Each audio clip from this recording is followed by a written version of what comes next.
दोस्तों, हरियाणा के लोग इस वक्त अपनी नई सरकार चुन रहे हैं। वोटिंग हो रही है हरियाणा में।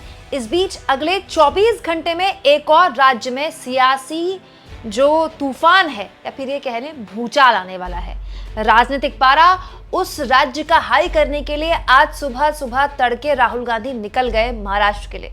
जी हाँ दोस्तों, हरियाणा में अपनी 3 दिन की यात्रा कर कांग्रेस पार्टी के कार्यकर्ताओं में एनर्जी देकर, कांग्रेस पार्टी के कार्यकर्ताओं को मजबूती देकर और बीजेपी के गढ़ से अपनी यात्रा की शुरुआत करके कांग्रेस पार्टी के कार्यकर्ताओं को मोबिलाइज करके राहुल गांधी आज सुबह सुबह निकल गए हैं महाराष्ट्र के लिए। दोस्तों, अगले 24 घंटे महाराष्ट्र की राजनीति के लिए बहुत ही महत्वपूर्ण होने वाले हैं, क्योंकि महाराष्ट्र में हरियाणा के चुनाव निपटते ही इलेक्शन की जो तारीख है वो सामने आ जाएगी, क्योंकि महाराष्ट्र में जो विधानसभा का कार्यकाल है वो खत्म हो रहा है जल्द। तरीका तो यही होता कि महाराष्ट्र, जम्मू कश्मीर, झारखंड के एक साथ चुनाव हो जाते, लेकिन चलिए जो हुआ सो हुआ। अब महाराष्ट्र के चुनाव बिल्कुल करीब हैं और महाराष्ट्र में अमित शाह और नरेंद्र मोदी ने अपने दौरे भी शुरू कर दिए हैं। इसीलिए राहुल गांधी पहुंच गए सीधा आज सुबह महाराष्ट्र, और वो काम करने वाले हैं दोस्तों राहुल गांधी महाराष्ट्र पहुंचकर जो काम राहुल गांधी ने हरियाणा में किया। हरियाणा में राहुल गांधी ने क्या किया? हरियाणा में दोस्तों सच्चाई यह है कि चुनाव जनता लड़ रही थी। पूरा चुनाव, जितने भी जानकारों को मैंने सुना, सब ने यही कहा हरियाणा का चुनाव जनता लड़ रही है।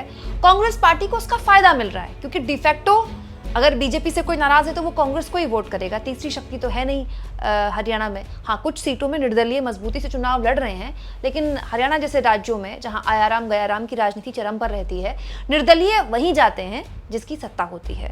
तो हरियाणा में बेसिकली राहुल गांधी ने एन वक्त पे 3 दिन की यात्रा करके ऑलरेडी जो माहौल था कांग्रेस के लिए, वहां कार्यकर्ताओं को और मोबिलाइज कर दिया और एनर्जी का संचार कर दिया और माहौल टाइट कर दिया बीजेपी का। उससे बिल्कुल उलट प्रधानमंत्री मोदी ने 3 दिन पहले ही हरियाणा में प्रचार से पैकअप कर लिया और अपनी आखिरी रैली इतनी जल्दी खत्म कर दी कि हर कोई हैरान था कि झारखंड में रैली करने जा सकते हैं लेकिन हरियाणा में रैली नहीं करने जा सकते। ले देखिए, केवल 4 रैलियां की हैं मोदी जी ने हरियाणा में। उसमें भी मोदी जी ने कहा है कि उनकी राजनीतिक समझ ये कह रही है कि बीजेपी एक बार फिर से हैट्रिक बनाने जा रही है हरियाणा में। तो बेसिकली राहुल गांधी ने ये किया है हरियाणा में। ऑलरेडी जो सत्ता विरोधी लहर थी उसको कांग्रेस पार्टी के समर्थन में और कांग्रेस पार्टी के कार्यकर्ताओं के बीच एक उत्साह का संचार करना, और दूसरा शैलजा वर्सेस हुड्डा की जो जंग चल रही थी उसको भी काफी हद तक लगाम लगाना। और आखिरी वक्त में एक और काम किया राहुल गांधी ने अपनी आखिरी रैली के आखिरी घंटे में। दोस्तों, अशोक तंवर जो कि कांग्रेस के दलित नेता थे, कांग्रेस से बीजेपी में गए थे, बीजेपी ने चुनाव लड़ाया, हार गए, उसके बाद वापसी उन्होंने राहुल गांधी की मौजूदगी में कर ली, ये आरोप लगाते हुए कि बीजेपी में तो दलित नेताओं का कोई सम्मान ही नहीं है। तो इससे राहुल गांधी ने 2 काम किए। एक तो बीजेपी का जो दलितों वाला जो पूरा का पूरा मुद्दा बीजेपी बनाने की कोशिश कर रही थी कि कांग्रेस पार्टी दलित विरोधी है, उसकी हवा निकाल दी, उसका टायर पंचर कर दिया। और दूसरा, कुमारी शैलजा जो लगातार एक तरह से बयानबाजी कर रही थी, जो पार्टी को नुकसान पहुंचा रही थी, उनको भी एक साफ मैसेज दे दिया एक दूसरे दलित नेता को वापस से पार्टी ज्वाइन कराकर। अब यही काम करने जा रहे हैं दोस्तों राहुल गांधी महाराष्ट्र।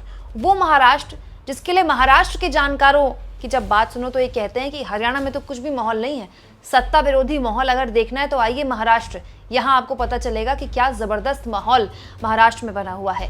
दोस्तों, वो महाराष्ट्र जिसमें बिल्कुल इस बार के लोकसभा चुनाव में नई नवेली पार्टी बनाकर उद्धव ठाकरे और शरद पवार मैदान में उतरे और मैदान मार लिया।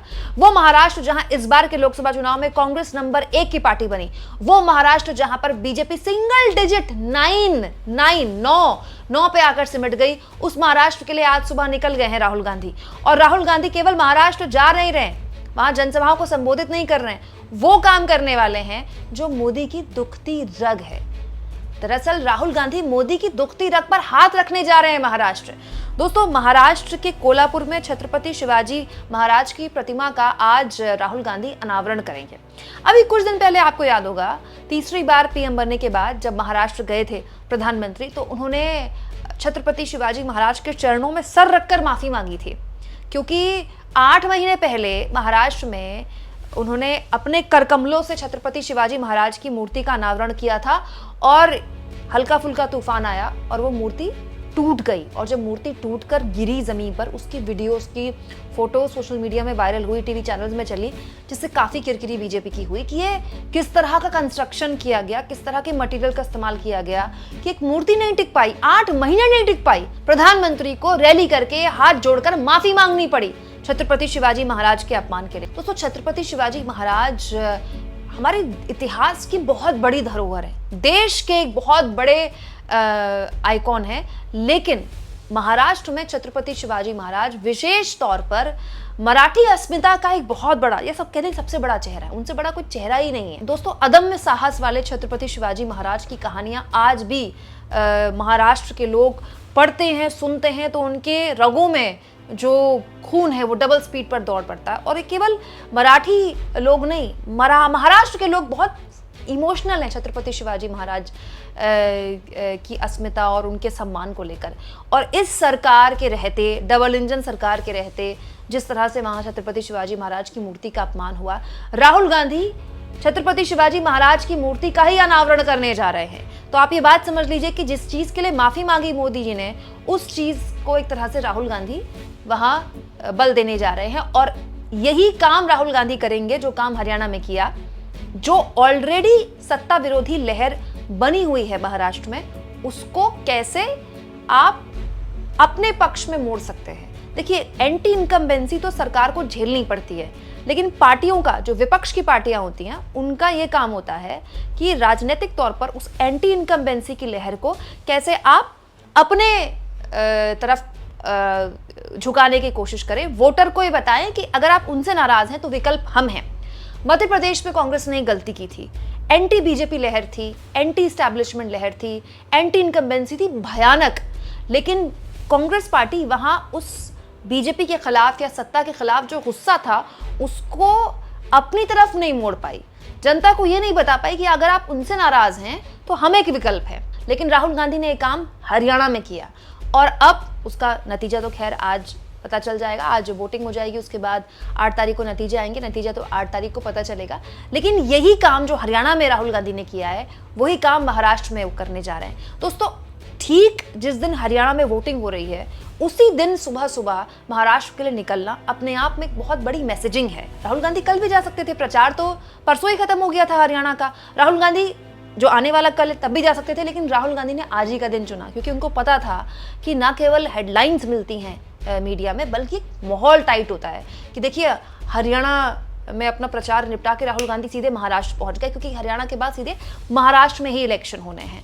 और जिन जिन मुद्दों को लेकर महाराष्ट्र में इलेक्शन होने हैं, उन मुद्दों को न केवल राहुल गांधी आज एड्रेस करेंगे जनसभा में, बल्कि सुनने में ये भी आया है कि जो घटक दल हैं इंडिया गठबंधन के, उनके साथ लगभग जो सीट शेयरिंग है उसका फॉर्मूला 80% डन हो चुका है। दोस्तों, ये बात बिल्कुल सही है कि हो सकता है कि अंतिम तक इंडिया गठबंधन सीएम के नाम पर मोहर ना लगाएं, लेकिन अघोषित तौर पर जितने मेरे सूत्र बताते हैं वो ये कि अभी कुछ दिन पहले उद्धव ठाकरे दिल्ली आए थे, उन्होंने मल्लिकार्जुन खड़गे से भी मुलाकात की थी और राहुल गांधी से भी मुलाकात की थी। तब राहुल गांधी ने और मल्लिकार्जुन खड़गे ने उनको संदेश दिया था, खासतौर पर मल्लिकार्जुन खड़गे से जब उद्धव ठाकरे ने पूछा था कि सीएम कैंडिडेट कौन होगा, ये मैं सूत्रों के हवाले से खबर आपको बता रही हूँ, तो मल्लिकार्जुन खड़गे ने उनसे कहा था पहले उन्हें तो नाम आगे करने दीजिए। अब एनडीए के साथ दिक्कत ये है दोस्तों कि अगर एनडीए ने नाम आगे किया तो वो एकनाथ शिंदे का नाम आगे करेंगे। एकनाथ शिंदे बीजेपी के नेता नहीं हैं, वो उस पार्टी के नेता हैं जो पार्टी उन्होंने उद्धव ठाकरे से छीनी है। तो जैसे ही एकनाथ शिंदे का नाम आगे होगा, बीजेपी के हौसले, बीजेपी के कार्यकर्ताओं के हौसले वैसे ही पस्त हो जाएंगे, क्योंकि उनको पता है सीएम उनका बनना नहीं है। और जो फ्रैक्शन है एनडीए के अंदर महाराष्ट्र में, वो भयानक तरीके से आपस में लड़ाई वाला है। ऐसे वक्त में उद्धव ठाकरे का दिल्ली आना, मल्लिकार्जुन खड़गे का ये कहना कि पहले उनका तो नाम आगे करने दीजिए, और राहुल गांधी से भी उद्धव ठाकरे ने मुलाकात की थी, तो राहुल गांधी ने भी यही कहा था कि सीएम कैंडिडेट का नाम आगे करना काफ़ी रिस्की होता है, लेकिन हमारे नेता आप ही हैं। और दोस्तों, सब जानते हैं महाराष्ट्र का जो पूरा का पूरा चुनाव है उद्धव ठाकरे के इर्द गिर्द ही रहने वाला है, क्योंकि ये सीएम का चुनाव है, सीएम चुनने का चुनाव है। सीएम कौन थे इससे पहले की सरकार के? उद्धव ठाकरे थे। सरकार किसकी गिराई गई थी? उद्धव ठाकरे की गिराई गई थी। तो मुद्दा कौन होंगे? उद्धव ठाकरे होंगे। और उद्धव ठाकरे खुद भी जानते हैं कि इसका उनको बहुत फायदा होगा। इसीलिए बहुत संभव है कि ना केवल राहुल गांधी यहाँ पर रैली करें, बल्कि बंद कमरे में बड़े नेताओं की सीट शेयरिंग को लेकर भी कुछ बातचीत तो हो एटलीस्ट, जो कि लगभग ऑन पेपर सेटल हो चुका है, लेकिन ऐलान होना बाकी है। दोस्तों, आप सबकी नजरें महाराष्ट्र पर रहेंगी, क्योंकि हरियाणा के बाद अब महाराष्ट्र वो राज्य है जिसको लेकर कहा गया है कि अगर महाराष्ट्र बीजेपी के हाथ से गया तो समझ लीजिए कि बीजेपी की जो अंत की शुरुआत है वो हो चुकी।